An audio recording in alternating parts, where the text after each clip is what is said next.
안녕하세요. 결혼한 지 올해로 6년 차, 3살 난 딸아이를 키우고 있는 30대 여성입니다. 제가 오늘 이렇게 글을 쓰게 된 건 염치가 뭔지 모르는 듯한 신우와 어머님 때문이에요.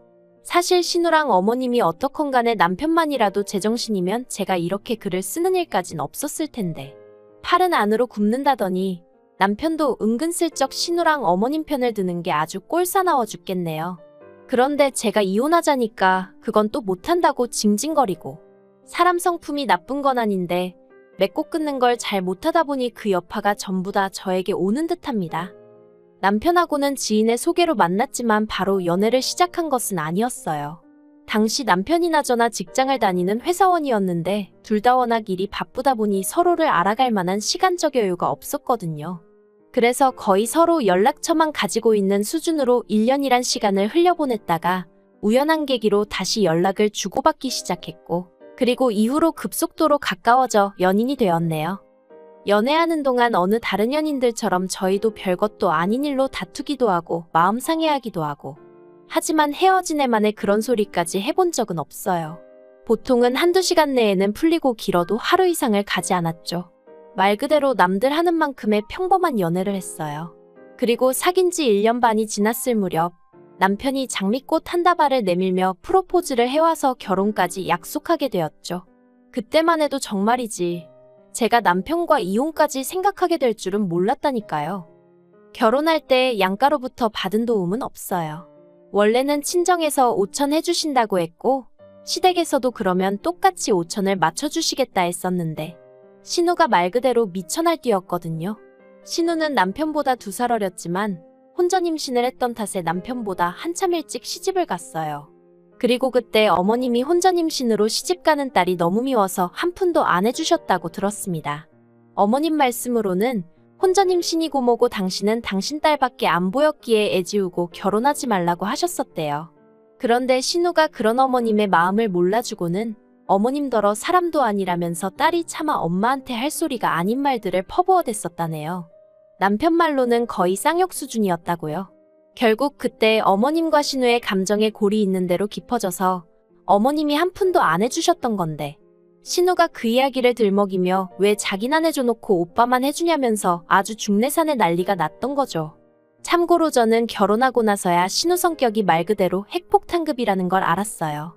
아무튼 그래서 남편이 그냥 자기도 한 푼도 안 받고 결혼하겠다 했고, 저는 시댁에서 하나도 안 해주신다고 하니 친정에도 그럼 손 벌리지 않겠다 뭐 그렇게 얘기가 된 거예요. 그리고 솔직히 저도 사람인데 처음엔 이런 상황 자체가 어이가 없기도 하고 짜증도 나더라고요. 1억이란 돈이 적다면 적은 돈이지만 그래도 그 돈이 있고 없고에 따라 저희 부부의 출발선이 달라질 수도 있었으니까요. 하지만 지금은 솔직히 안 받길 잘했다는 생각이에요. 덕분에 양가 부모님께도 좀 더 떳떳한 기분이고 지금 저희가 이뤄놓은 것에 대해서 자부심이 있거든요. 그리고 무엇보다도 결혼하고 나서 시부모님 생활하시는 걸 이렇게 저렇게 보니까 남편 말과는 달리 노후 준비도 제대로 되어 있지 않은 듯해요. 그러니 여러 가지로 안 받길 잘했다 싶은 거죠. 저희는 있는 돈 없는 돈 전부 다 끌어다가 수도권에 아파트를 구해 신혼생활을 시작했습니다. 신혼은 신혼대로 즐기되 1년 안에는 아이를 갖겠다는 계획도 세웠고요. 딸이든 아들이든 그런 건 중요한 문제가 아니었어요. 그런데 어째서인지 2년이 지나도록 도통 임신이 되질 않았습니다. 딱히 피임을 하는 것도 아니었는데 말이죠. 결국 도저히 안 되겠다 싶어서 남편하고 같이 병원을 찾았는데 병원에서도 이렇다 할 원인이 안 보인다 하니 이제 와서 말이지만 그때부턴 정말 하루하루가 피가 마르는 기분이었습니다. 그리고 그 스트레스가 이만저만이 아니었던 건지 결국 하루는 제가 출근하는 버스에서 기절까지 했네요. 다행히 어딜 다치지는 않았지만 양가 어른들도 그렇고 당사자인 저나 남편까지 큰 충격을 받았죠. 그리고 며칠 뒤 남편이 당분간은 몸과 마음을 돌보며 엄마가 될 준비를 하는 게 어떻겠냐며 퇴사를 권하더라고요. 솔직히 처음엔 남편이 너무 이기적이란 생각도 들었고 상황 자체가 짜증이 났어요. 하지만 남편은 정말 제가 걱정돼서 꺼낸 이야기였다는 걸 알았기에 결국 남편과 상의 끝에 저는 퇴사를 했습니다. 이후로는 집에서 잘 자고 잘 먹고 돌이켜 생각해보면 사회생활 시작한 이후로 그렇게 늘어져 있어 본 적이 없었던 것 같아요. 아무튼 그리고 정말 놀랍게도 저는 퇴사 3달 만에 임신을 하게 되었습니다. 그리고 눈에 넣어도 아프지 않을 딸을 낳게 되었죠. 자식을 키우는 게 쉬운 일이 아니라는 건 이미 너무 많이 보고 들어서 알고는 있었지만 그래도 말 그대로 장난이 아니더라고요. 누가 애만 봐준다고 하면 그냥 차라리 하루라도 빨리 출근을 하고 싶은 기분이었달까요? 그리고 아닌 게 아니라 혹시나 하는 마음으로 어머님께 물어본 적도 있어요. 아이를 봐주시면 매달 200만 원씩 드리겠다고. 평일에만 좀 봐주시면 안 되겠냐. 하지만 어머님이 정말 단칼에 거절을 하시대요. 너희 자식은 너희가 키워야지. 왜 남의 손을 타려고 하냐면서 말이죠. 이땐 좀 서운했어요. 언뜻 듣기로는 신혼의 첫째를 한동안 키워주셨다 들었거든요. 하지만 남편 말로는 그때 신혼의 애를 돌보시면서 여러 가지로 고생을 하셔서 저렇게 진저리를 치시는 거니 저더러 이해를 좀 했으면 좋겠다고 하더라고요. 그래서 저도 더는 말 안 했어요. 그리고 뭐 또 딸하고 며느리는 좀 다르잖아요. 아무튼 이런저런 우여곡절을 거치며 어느새 1년이란 시간이 흘렀고 저희 애 첫돌이 막 지나고 나서 신혼에도 출산을 했어요. 신혼애의 경우 그러니까 둘째였죠. 그런데 그게 화근이었다고 해야 할지. 신우가 자꾸 저희 애랑 자기네 애를 비교하기 시작했거든요. 그리고 그 비교라는 게 누가 더 예쁜 애 똑똑한 애 이런 게 아니라 자꾸 불쌍한 척을 하는 거예요. 일단 저희 애 같은 경우 워낙 양가에서 기다리던 아이이기도 했고 그렇다 보니 여기저기서 받는 선물 같은 게 많았어요. 그리고 특히나 친정에서는 첫 외손녀라는 타이틀 덕분에 친정부모님께서 애가 어려서 나중에 기억도 못한다는 제 이야기에도 불구하고 그저 당신들이 좋아서 해주는 거라며 좋은 브랜드에서 오시며 장난감이며 많이도 해주셨어요. 하지만 신혼에는 사정이 저희와는 달랐거든요. 일단 당장 시부모님도 가뜩이나 벌이도 마땅치 않은 데다가 시매부도 탐탁치 않아 하시는 상황이었는데 그 와중에 신우가 둘째를 낳았다는 걸 이해가 안 된다는 식으로 표현하셨어요. 그리고 시댁 형편이 넉넉한 것도 아니다 보니 뭐 크게 해주시는 건 없으신 것 같았고요. 그러니 신우 입장에서는 나름대로 서운했던 게 있었던 모양인데 그 서운함을 자꾸 제 앞에서 표현하는 거예요. 가령 저희 애가 모 브랜드를 입고 있으면 애한테 벌써 이런 것도 입혀주냐, 우리 애는 시장에서 사 입힌다, 뭐 이런 식으로요. 그리고 저는 저대로 그런 말을 들으면 마음이 편치 않아서 처음엔 저희의 물건 중에 안 쓰는 걸로 한두 개 챙겨주고 그랬는데 그런 제 태도가 문제였을까요? 언젠가부턴 아주 대놓고 이거 달라 저거 달라 하는데 어이가 없었죠. 그래서 부담을 느낀 제가 조금씩 거리를 두기 시작했는데 이걸 가지고도 저희 남편한테 어지간히 징징거린 모양이 돼요. 하지만 결정적으로 제가 신우에게 질려버린 건 먼저 언급한 일들 때문만은 아니었어요. 어디서부터 어떻게 이야기해야 하나 싶은데 지난 설 어쩐 일로 시매부는 그쪽 본가에 간다 하고 신우는 애들만 데리고 친정, 그러니까 저한테는 시댁이죠. 아무튼 왔더라고요. 그리고 그때 둘 사이에 무슨 일이라도 있나? 잠깐 생각은 했었는데 아니나 다를까 얼마 지나지 않아 신우랑 시매부 사이가 좋지 않다는 이야기가 조금씩 들려오대요. 하지만 아무리 신우네 이야기라고 해도 엄연히 남의 집 가정사였던 만큼 남편에게 따로 뭘 묻고 그러진 않았어요. 제가 워낙 남의 이야기에 그것도 안 좋은 이야기면 더더욱 관심을 갖는 성격이 아니거든요. 그런데 알고 보니 시매부한테 여자가 있었다대요. 같은 회사에 다니는 젊은 아가씨라나 뭐라나. 그 아가씨도 제정신이 아닌 거죠. 저희 시매부라지만 참으로 별 볼 일 없는 유부남인데. 아무튼 그래서 시매부가 이혼하자고 그랬나 봐요.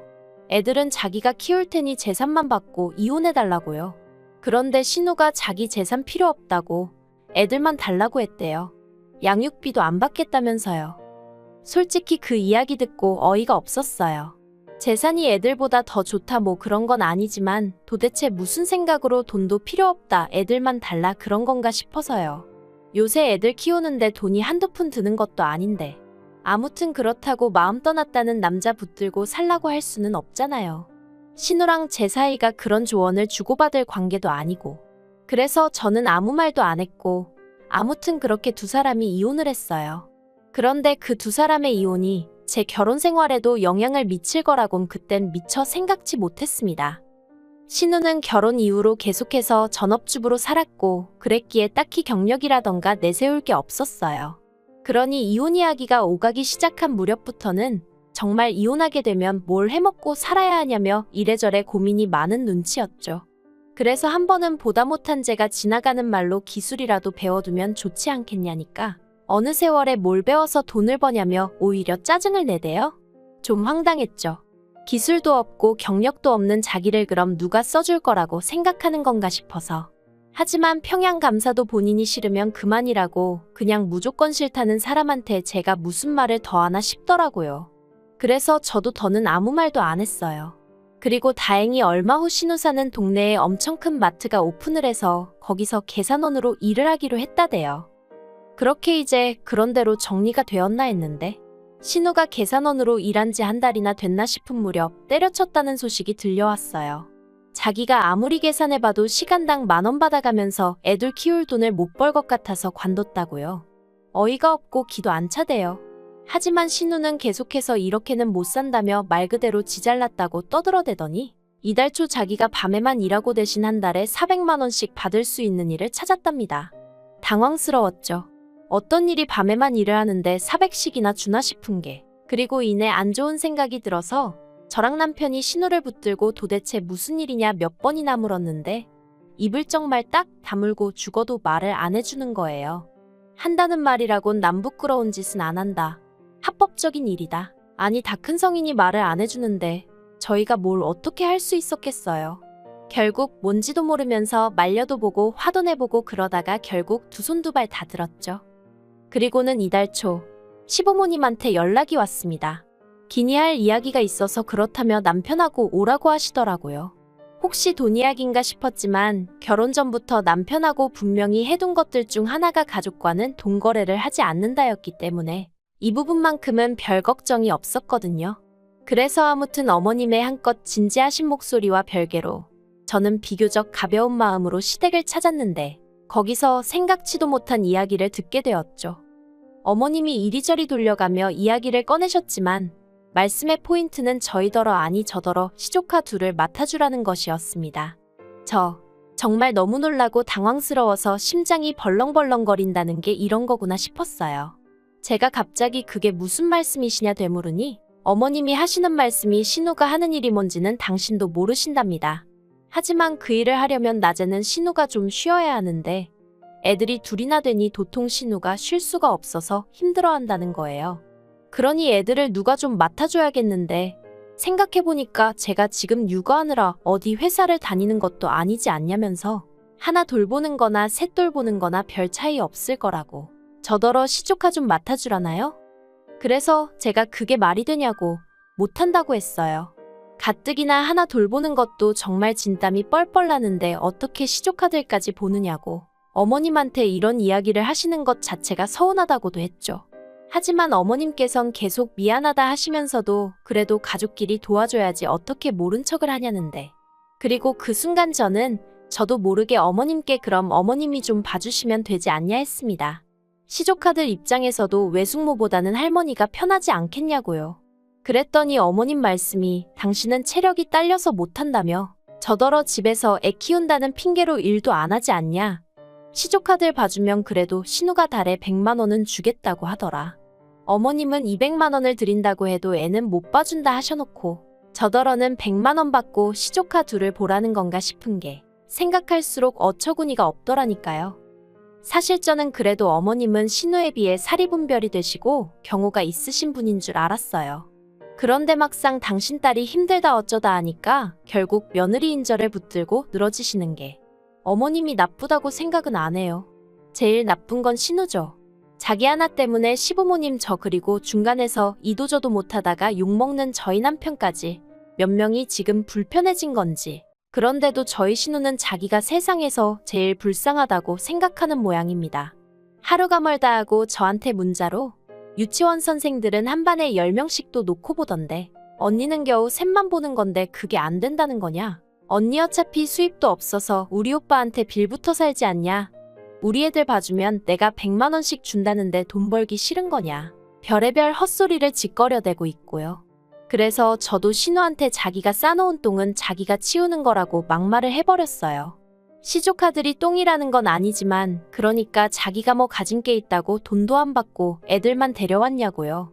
그랬더니 이제 신우가 어머님한테 제가 얘기한 것만 쏙 전달을 한 건지 어머님이 저더러 새치여로 사람을 죽이고 살리는 법이라며 말 그따위로 하지 말라네요. 신우가 틀린 말 한 것도 없다면서? 그리고는 신우는 그래도 혼자 어떻게든 살아보려고 하지만 저는 남편 피 빨아먹고 사는 거나 마찬가지라는데 어이가 없어서 어머님이야말로 지금 새치여로 저 죽이시는 거라니까. 저더러 시애미한테 따박따박 말대꾸한다고 뭘 하시고. 이렇게 오간 대화를 다 적을 순 없지만 그냥 한마디로 수준도 낮고 내용도 없어요. 그래서 남편한테 신우 문제로 더 이상 나한테 연락 안 오게 하라고 했더니 그래도 어떻게 그러냐입니다. 그냥 좀 안쓰럽게 생각해주면 안 되냐면서. 그래서 제가 남편더러 그럼 내가 우리 딸 데리고 나가줄 테니 네가 신우한테 100만 원씩 받으면서 시조카들 봐주던지 하라 했습니다. 그리고 핏줄들끼리 한데 똘똘 뭉쳐 살라고요. 그러니까 남편이 그런 뜻은 아니었다면서 자긴 저나 저희 딸 없으면 못 산다나요? 엄청난 사이다도 아니고 솔직히 당분간 해결될 문제가 아니라는 건 알아요. 하지만 적어도 저랑 어머님 사이에서 그리고 저랑 신우 사이에서 차마 얼굴 보고 살 사람들끼리 할 말이 아닌 게 워낙 많이 오고 가서 당분간 제가 시조카들 봐줄 일은 없겠다 싶어요. 그리고 저는 저희의 어린이집 입소하는 대로 복직할 생각입니다. 그러면 자기들도 더는 저한테 어떻게 삐대보려는 생각은 못하겠죠. 신우가 꼴 보기 싫고 확실히 정리 못하는 남편도 짜증나지만 그렇다고 이혼해버리면 졸지에 저희 애는 한부모 가정이 되는 건데 그럴 순 없겠다 싶어서 제 나름대로 현실적인 해결 방안을 찾았다고 생각해요. 이렇게 별꼴을 겪어보니까 상상했던 것처럼 속 시원한 결말을 내기가 쉽진 않네요. 그래도 제 딴에는 최대한 방어하고 같이 싸우고 노력해서 그런가 후회는 없어요. 아무쪼록 신우도 좀 정신 차리고 현실 감각을 키웠으면 좋겠습니다.